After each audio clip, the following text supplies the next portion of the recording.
Here we go. All right. So, what does Ecclesiastes have to do with Sukkot? Written by Solomon, and we know that Solomon had a pretty good run in his career, and we also know that Solomon, although faithful in the beginning, took a bunch of wrong turns.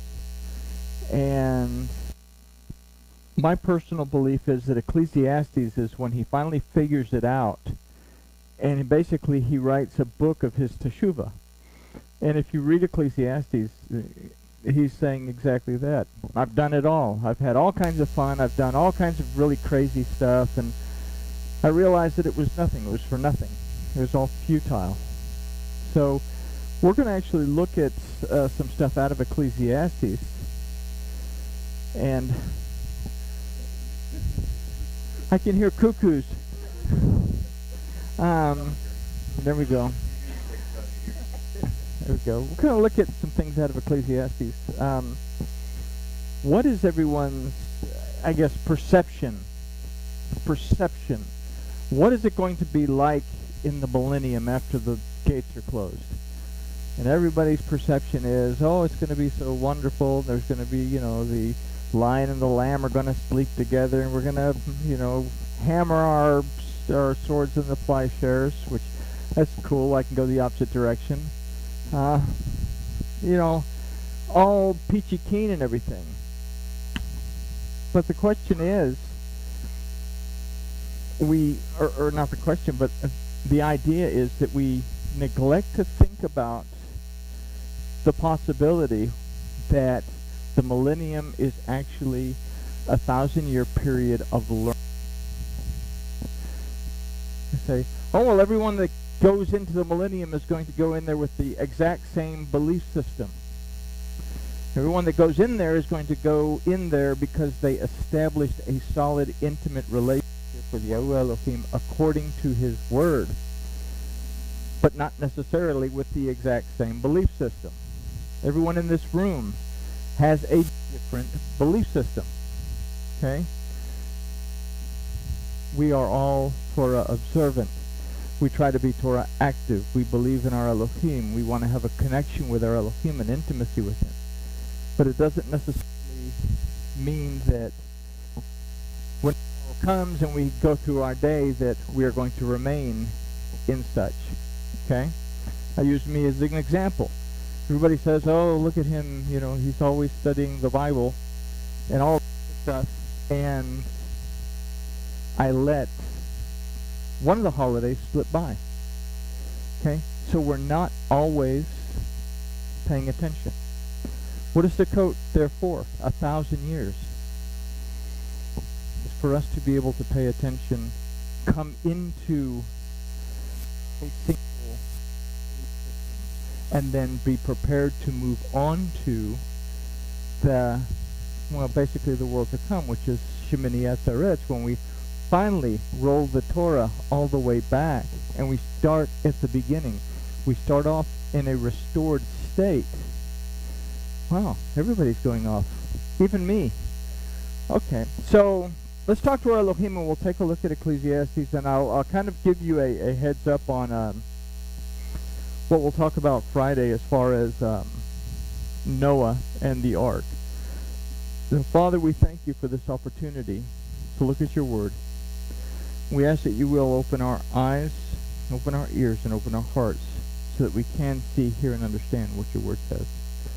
And we thank you in the name of Yahusha. Amen. All right. So, Ecclesiastes chapter 7, 25 through 28. And this is just something to consider before Simchat Torah. Okay, today is the ending, the closing of the first day of Sukkot according to the Torah calendar. We go with the Hillel calendar. Well, yesterday would have been the first day it closed. But the thing to remember is that we are observing the commandment to stop on the first day, even though it's kind of towards the end. But it isn't just the first day that we want to stop. We want to stop. Okay, it's not a commandment to Shabbat for 7 days, but we want to stop. and think about what's going on in our lives for the next 7 days before Simchat Torah. So if we consider the last day of Sukkot to be our entrance into the eternal world to come, then a final look at our condition would be appropriate. Why do we yield to the enticements of the Satan? And are we strong enough to recognize when we do and make teshuvah? We will consider some insight from Ecclesiastes. So let's start with that statement. Why do we yield to the enticements of the Satan? Now, if we look at the Bible, supposedly, we have an understanding that the Satan is not going to be there for 1,000 years, and at the end of the 1,000 years he'll be loosed because we feel comfortable blaming everything on the thing is, we still have free will to choose. The enticement, and we'll talk about the enticement a little bit more in a minute, is not necessarily that I transgress the Torah. The enticement comes from when I transgress the Torah and I don't want to recognize it and I don't want to make teshuvah because I think it's okay. Okay? So if we consider a state of mind the millennium in Sukkot, do I allow things I don't make teshuvah for because I don't think them important, even though they go contrary to what the Torah says? Right? So, something to think about. It took Solomon a long time to make teshuvah, writing Ecclesiastes. It will take us equally long to figure out a lot of things that we have to figure out and make teshuvah for. So, verse 25 of chapter 7 says, I turned about and applied my heart to know and to search out and to seek wisdom and the reason of things and to know wickedness to be folly and foolishness to be madness. As I say, I turned about. Literally, I made teshuvah. And then I looked at where I was, and I looked at the condition of the stuff that I was getting into. So when we first begin to turn away from falsehood, we are diligent in seeking out the word of Yahuwah for the truth that it contains. When we first realize it, we've realized something's gone south, oh no, alarms are going off, bells and whistles are going off, we become pious right off the bat. I'll use a tragedy as an example. After 9/11, the nation as a whole became very, very, we're going to pray, and there was prayer meetings and all this stuff going on for about 2 weeks, maybe 3, and then it dwindled off into nothing because, hey, crisis is over, I don't have to worry about it. So I transgress. I realize I've transgressed. Oh no, I need to do something about it. I fix it, I make teshuvah. I want to have a more intimate and connected relationship with you, Elohim. Oh look, a squirrel. And that's where we are. So Sukkot, what are we doing on Sukkot? 7 days. The book of Jubilees tells us that Ish and Isha, we call them Adam and Eve. They didn't become Adam and Eve until about the 4th chapter of the Torah, but the man and the woman, in the book of Jubilees, it says that in the garden for 7 years before the transgression came. 7 days of Sukkot. Adam, the man, did not live a full day. It says on the day that you eat of it, you will die. He was 930 years old. Why 930 years old? Why wasn't he 940 or 932? Because 930 leaves us a number. How many do we have left between 930 and 1,000? 70. Okay? What is it about 70? Well, thing to think about is, okay, well, what number, what letter has a numerical value of 70? The ayin. Ayin means eye in Hebrew, but it means to perceive, to see, to discern, to understand. Why did he die? Because he failed to perceive that he'd made transgression. And the result of that was expulsion from the garden. You know, we've talked about this several times. What if Ish had made teshuvah when Elohim asked him, "Who told you that you were naked?" And he said, "Sorry, I know you told us not to eat the fruit, but we ate it. We are very sorry. Will you forgive us?" What do you suppose the answer would have been? Would have probably been a resounding yes. It wasn't about the transgression. The transgression wasn't, it became the sin. Because if what we'll learn in a minute is transgression that continues becomes sin. But it was the transgression was eating the fruit. The sin became not recognizing and making teshuvah for it. There was never any teshuvah made. The result was that the Adam did not live out the full year. He died at 900, or he did not live out his life. He died on the day that he ate from it, 930 years.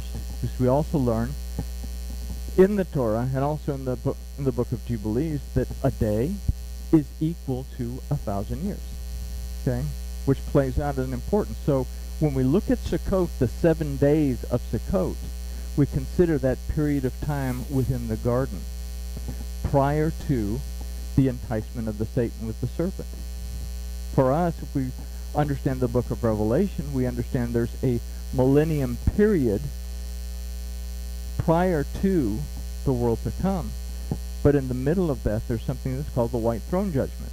You have the judgment seat of Mashiach that is the last thing people endure after the gate closes on Yom Kippur. We closed the ark door the other day when the shofar blasted, the doors, boom, and they were closed. That's it. Judgment begins. The remnant are secured within the gates. But the remnant have that 1,000-year period of time. Their Sukkot, to come to a realization of, am I able to make teshuvah? Am I able to recognize faults within my belief system? To where when we reach Simchat Torah, we're in a state of being where we can go to the beginning. What do we do on Simchat Torah? We read the last things written in the book of Devarim, and then we move into the first few verses of Bereshit. Okay? We do what Yahushua told Nicodemus we have to do. We read it in our English-based Bibles. You have to be born again. Literally, he tells Nicodemus, you have to go back to the beginning. You have to become completely restored back to the state of being that the Adam existed in prior to transgression. Okay? So, when we first turn away from falsehood, we are diligent in seeking the word of Yahuwah and the truth it contains. We turn away from what disagrees with it and strive to live within it. For a period of time, we seek the wisdom and the knowledge it contains, and we reason out our existence in accordance to the word of Yahuwah. Yet, for some reason, the word itself doesn't seem to satisfy our human condition. Just as a small child, we wander into places, begin to play with things that we should perhaps avoid or simply lose interest, and we wander back into our old condition. So, you know, the folks that did all the praying and everything after the towers, they did what the rest of us do. After a couple of weeks, they simply wandered back into the daily. Okay? Thing is, something to consider over the next 7 days is, or to practice even, not even really to consider, to practice, is can I stay focused for 7 full days on the fact that I have an intimate relationship with my King? Can I try not to lose focus? If I'm considering 1,000 years of seeking to not make focus, then, well, 7 days is a good way to start. 7 days, once a year, we do Sukkot. Okay? Verse 26 says, "And I find more bitter than death the woman whose heart is snares and nets, and her hands as bands. Whoever pleases Elohim shall escape from her, but the sinner shall be taken by her." So the word used for I find here is umatse, that aside from to find means to encounter, to find a condition of being, to learn and to detect. So we have a point to consider here, is the word that, in this word, is that we will encounter something, but are we able to perceive, discern, and understand it so that we are able to detect something else? Why would it be a woman that ensnares?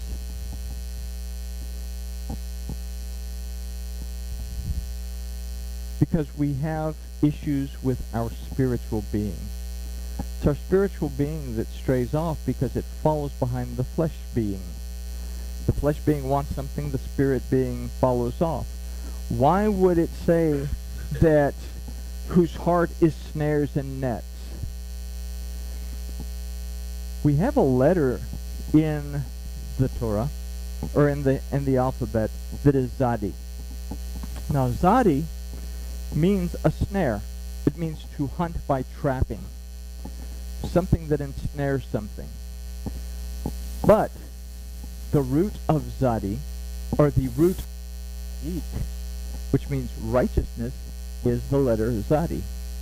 So the woman that ensnares, it is our spiritual side that either gets trapped in a situation brought on by our carnal side, or it's the part that rejects what our carnal side has to offer and moves on into a righteous state of being. You understand what I'm saying? Everybody with me? So what is something that we have to consider then in Sukkot? I have this period of time to practice, to get that fleshly side under control so that it doesn't yank my spiritual side into a trap, that my spiritual side can actually overrule my flesh side and I can continue to walk in righteousness. What happens at the end of the millennium? Where we read in Revelation that the Satan is loosed for a period of time. Okay, undisclosed period of time. Does that mean that the Satan's back and he's going to tempt you and he's going to do all kinds of things because everything is Satan's fault, right? Yeah, and my grandmother's the Pope. Okay? We cannot come on and blame another entity or another person or anything else for the choices that we make. The Satan is loose. And we'll get to that in a second. I'm getting way ahead of myself, but it's not the Satan that causes us to transgress. We transgress. The Satan that allows us to continue to deceive ourselves that we're looking at a different point of view and not make teshuvah, and that becomes the will cause an issue in the future. So consider then the word for bitterness, which is mar. But aside from bitterness, also refers to the bitterness of food and water, as well as to the bitterness of the end of harlotry and wickedness. I'm going to be bitter because there's an end to harlotry and wickedness. So why would the end of harlotry and wickedness, idolatry, be bitter? Is it possible that we've become so comfortable with it in our lives that we accept it as truth? Is it possible that we've become so comfortable with idolatry that we accept it as truth? We often point the finger at, we say Hollywood because we blame Hollywood for everything. Most, a lot of the movies don't even come out of Hollywood anymore. But for the guys, and I don't know if the guys are with me or not, but if there aren't at least 10 cars that blow up in the first scene, we don't want to see it. Okay? Why? Because we have been, what's the word that I'm looking for? We have been sensitized to this. So we have been sensitized to a lot of things that go contrary to the Torah as being okay. Not blowing up cars in the first 10 scenes of a movie, because I wouldn't want to, although I have to say, I have recently, in another confession, I have recently become addicted to the little chick flick love stories on the Hallmark Channel. I can't help it. Trina watches them. I sit there and I watch them with her. No cars have to blow up, but I have to have tissues because I will be crying by the end of it.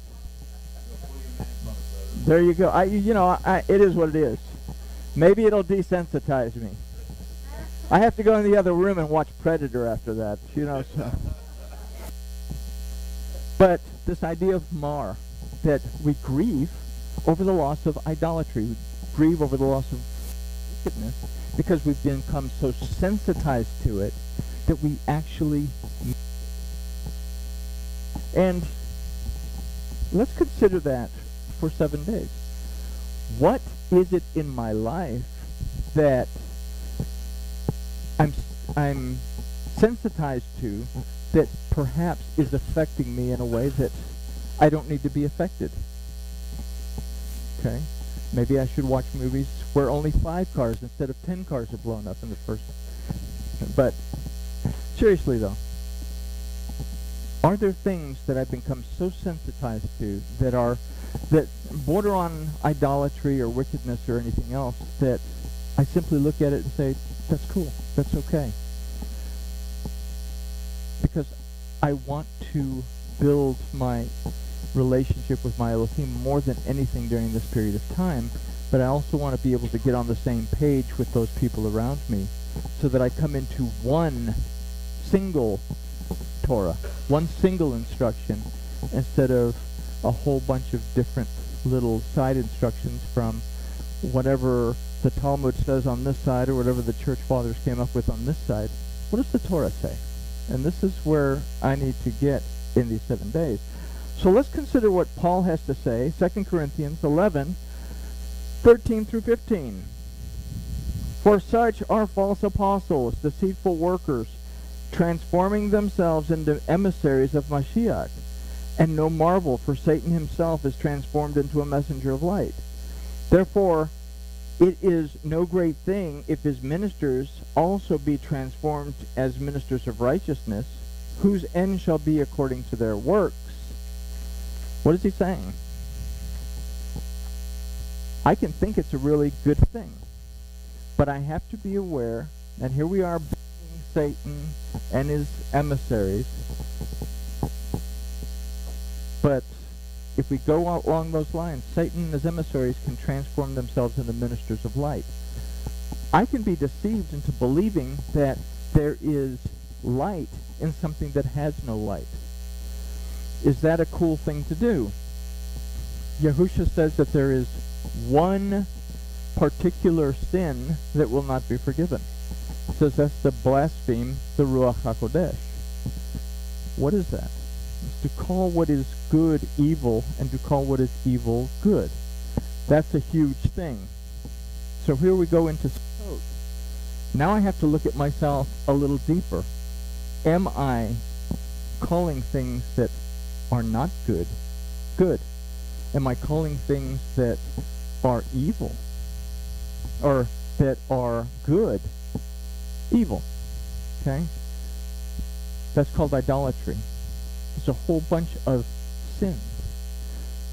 Today is a very special day because in the annals of history, a child would have been born today that 8 days later would receive a circumcision, and when the parents asked what is his name on Simchat Torah, they would have said his name is Yahusha. So today is the birth of Yahusha. We think about that. Today is the birth of my restoration. So today, as a child, can I do what Nicodemus basically said? Should I crawl back up into my mother's womb and be born again? Can I go back into an infant state and start over and start changing myself over these next few days? What does Yahusha say? That we have to be like full-grown adults with PhDs. Or does he say, be like the little children? Why? Because such is the realm of the heavens. I have to understand where I'm at with a childlike faith. Childlike faith has an innocence about it that allows me to see things from a childlike perspective. Believe it or not, young children know what's right and what's wrong. They just intentionally and knowingly do what's wrong because they love to push your buttons. That's how they roll. Okay?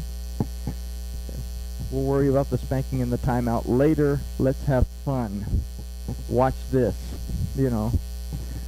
So this is where detecting that something that we've encountered comes into play. And this, we take it to Proverbs 5, 3 through 6.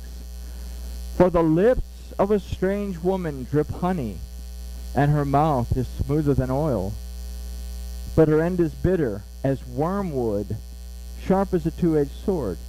Her feet go down to death. Her steps take hold on the netherworld.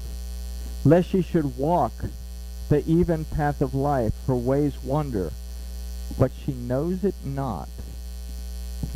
Okay? So, having considered that, let's take a look at Bereshit. This is 3:1 that says, Now the serpent was more subtle than any beast of the field which Seh HaElohim had made. And he said to the woman, Yes, has Elohim said you are not to eat any of the tree of the garden? Is there anything wrong in what the serpent has just said? Absolutely not. There's absolutely, it's actually a true statement.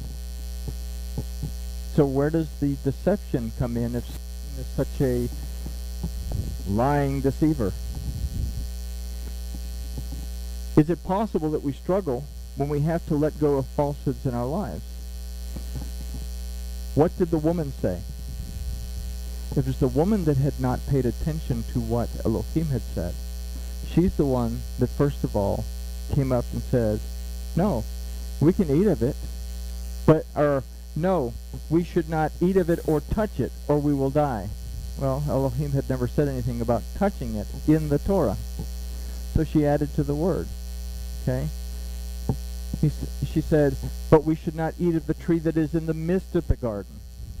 So what tree did Elohim say was in the midst of the garden in Bereshit? We go back and read, it says that the tree of life was in the midst of the garden. And there also was the tree of the knowledge of good and evil in the garden. So the tree that's in the midst of the garden is the tree of life, but she's saying we should not eat from the tree that's in the midst of the garden. So was it the Satan's fault who basically gave her a true statement? Or was it her fault because she manipulated what she thought she had understood to try to come up with some dogma or doctrine of her own to figure it out? Okay? 7 days that we have in Sukkot. Am I manipulating a belief system to try to make it work? Even though the Torah says something totally different than the belief system that I'm wanting to manipulate into that. Okay? So, is it possible that we struggle when we have to let go of falsehoods in our lives? We become so sensitized to certain aspects of our existence that when we discover that these are harmful to us, we resist in letting go. You see people, and I'm not knocking these folks, don't get me wrong, it's just a good example. You see people that walk around Walmart carrying their oxygen behind them. In fact, I knew a gentleman, he died last year, that had oxygen in his thing, and he would go outside, he'd take his oxygen off, turn off the flash thingy, and light up a cigarette. So the question is, do we have trouble letting go of things that are harmful to us? Can a belief system be harmful to me? Okay? Was Solomon's extravagant lifestyle that he could do anything he wanted to do, was it harming him? So he writes something to say to the rest of us, hey, look, been there, done that, don't do that. Okay? So, wormwood. Wormwood is one of those words in the Bible, in the Torah, in Scripture, that represents for us falsehood in the Torah. In Proverbs, we find that our perception